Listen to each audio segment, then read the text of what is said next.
நாம் பொட்டேட்டோவை இப்படி அடுக்கிவிட்டு நாம் அவனுக்குள் வைத்து விடலாம். நாம் பொட்டேட்டோவை வைத்து 30 நிமிடம் வைத்து எடுக்க வேண்டும்.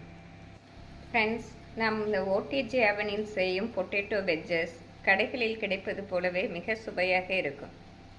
ஃப்ரெண்ட்ஸ், இப்பொழுது 20 நிமிடம் ஆகிவிட்டது. உருளைக்கிழங்கு நன்றாக வெந்து வந்து விட்டது. நாம் இன்னும் ஒரு 10 நிமிடத்தில் எடுத்தோம் என்றால் சரியான பதமாக இருக்கும்.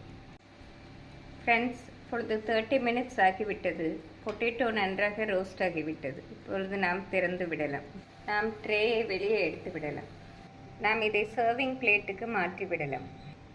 ஃப்ரெண்ட்ஸ், அருமையான பொட்டேட்டோ வெஜ்ஜஸ் ரெடி. நாம் குழந்தைகளுக்கு ஈவினிங் ஸ்நாக்ஸாக இதை செய்து கொடுத்தோம் என்றால் விரும்பி சாப்பிடுவார்கள். நாம் இது எண்ணெயில் பொரிக்காததால் மிக ஹெல்த்தியான ஸ்நாக்ஸாகவே இருக்கும். Thank you friends.